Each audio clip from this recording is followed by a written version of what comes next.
Hey, come see what I got at the thrift store the other week.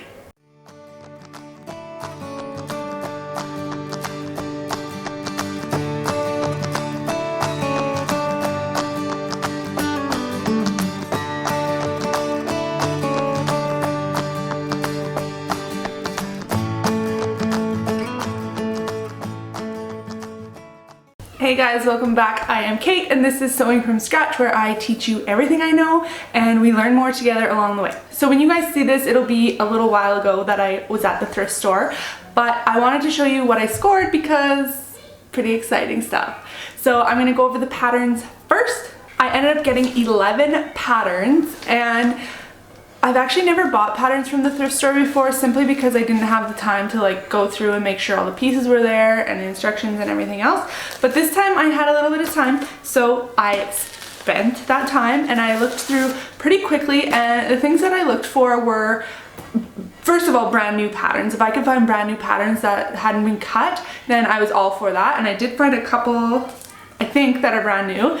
And other than that, I just look for, again, making sure that it feels like all the pieces are there. I take a quick peek inside, make sure that things haven't been cut too much or that there's not like crumpled up pieces and stuff like that. And then I find like all the ones that are like that, and then I weed out if necessary. This time I found 11 and I actually bought them all. I did not look at Halloween costumes. There's a ton of those and I did not check those out because I didn't need any. I kind of just, when it comes to Halloween costumes, I end up just like making it on my own anyway, so I don't really need a pattern at this time. And I mean, it's March, so I don't need it right now. So I'm going to show you which patterns I picked up. This is the only knit pattern, I believe. They don't all say pattern recommendations, but this is the only one that said knits. It is the Berta 4691, little jumpsuit type thing, or not jumpsuit, little jumper type thing with the suspenders. I likely would never make suspenders, but it's good to have some pants options. Loving the retro feel. The rest of these are all for wovens, so I'll just go through and show you. This is the Berta 4325. And it's actually a skirt and top. It is not a dress, so it has the elastic waistband on that option. And then I really am into this sleeveless top with the back detail. That looks really cute. Another thing you want to look for is the sizes, because as you know, paper patterns don't come in every single size like a PDF would. So then there's the McCall's 5525 size medium. And a lot of them I actually I didn't look too closely at the sizes because I can either adapt it or I might just use these as art in my new studio too. So I really liked this, and I know I've seen this around a lot where you use like different fabrics, but it just was really intriguing to me. And yeah, it's just a shirt pattern, like a basic button-up shirt, and then the trousers, pants there, elastic waist, look good. All these things are coming back in style, so it's good. Then I got McCall's 5467, super cute. What drew me to this was the, if you can see that, it's like a V kind of thing there, and I really like these shorts, and I'll show you the fabric I got that I think I'm going to use those for. But yeah, lots of volume in the waist area, which isn't good for everybody, but if you can pull it off, awesome.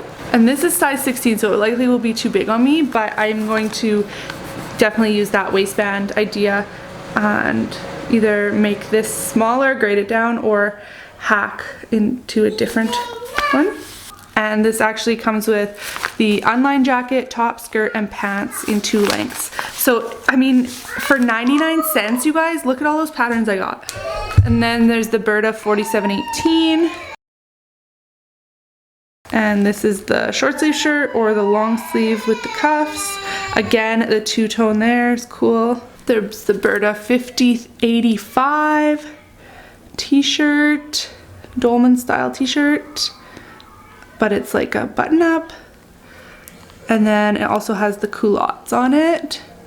which I don't have a culottes pattern, so you might see me in some of those this year. This was, I don't even know, I kind of regret buying this. It says, I just realized it's a plus size. I am not plus size, but yeah, I bought it anyway. And it'll be good for like jackets. I don't really have a jacket, like a structured jacket pattern, so that'll be good.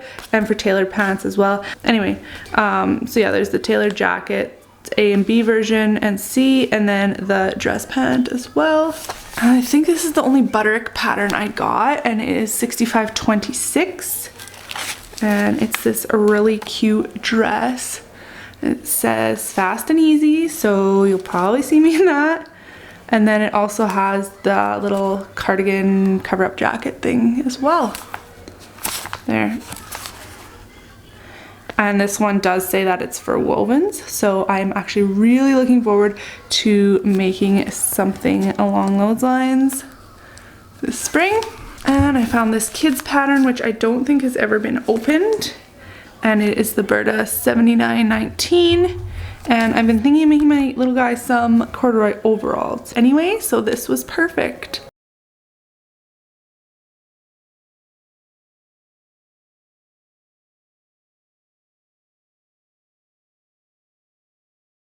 And this was another pattern with from Berta, and it is the 3452.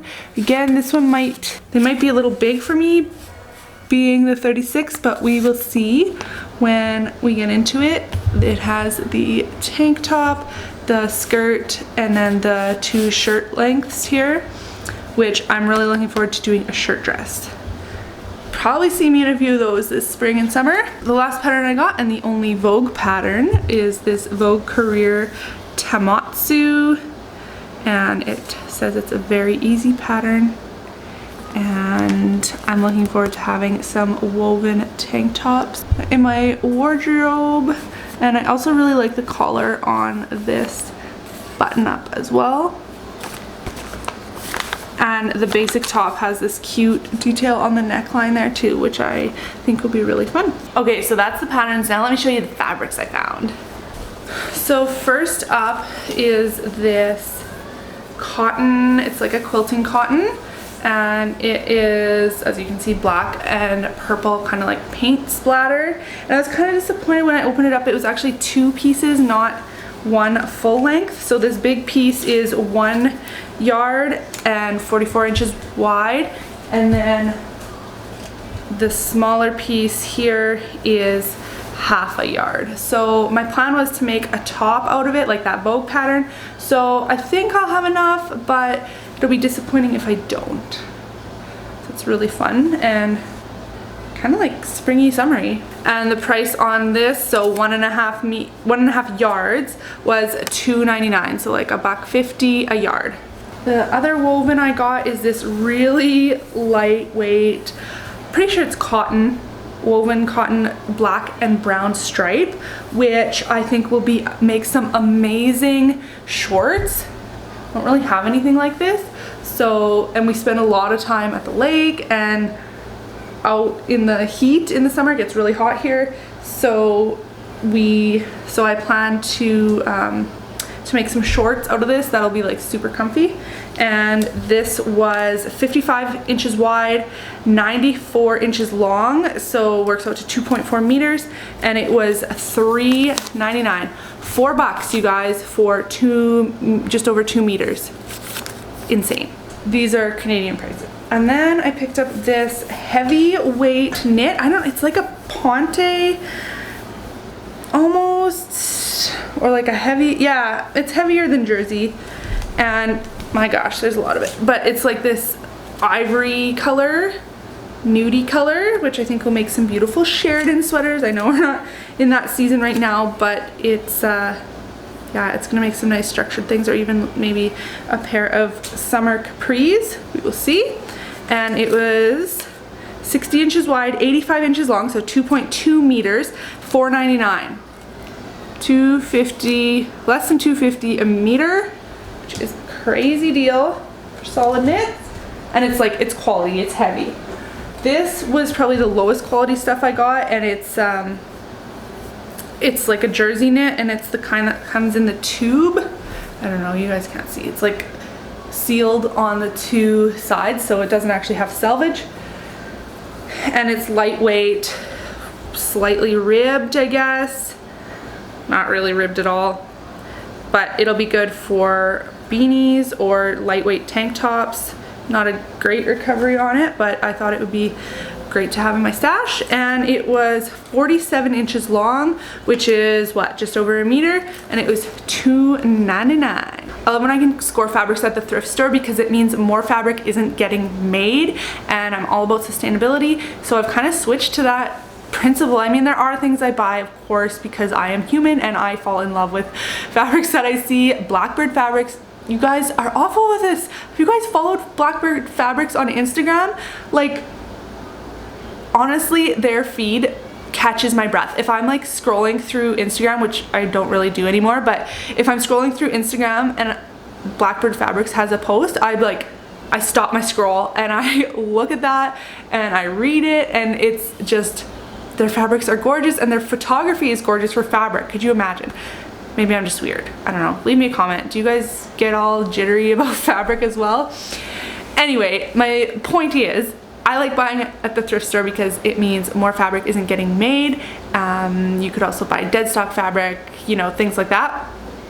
But it also means that it's a cheaper price point. So if I can make a pair of pants for $4, heck yeah, I'm gonna do that. And I mean, the patterns were 99 cents, which same type of deal. I love supporting indie designers and I will continue to support indie designers, but I like having patterns like that in my stash as well. And again, they make great art because I love vintage sewing stuff, which brings me to the final thing in my thrift store haul, which was from a different thrift store, but it's exciting. And if you follow me on Instagram, you've already seen this, but I'm gonna show you right now. So here's the price tag, $19.99. Wait till you see what's in it.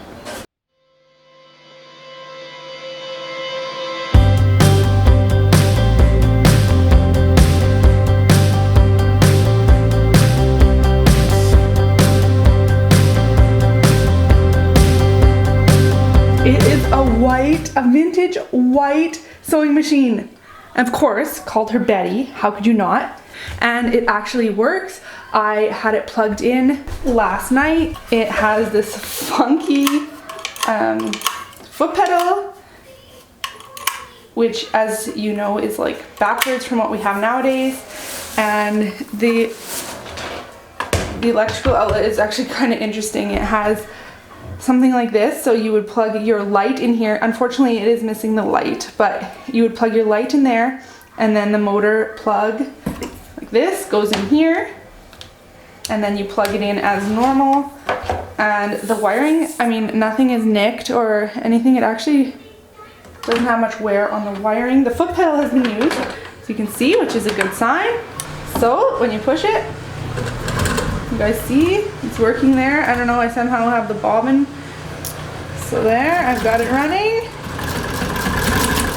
Not sure if I'll sew with it. It'll probably end up just being a decoration, but I was pretty pumped to find this. It's got these hidden little compartments. It is so, so cool how, there's one on the back here too. It is so, so cool how this is made, and I'm just so, so intrigued by this. And these are the bobbins.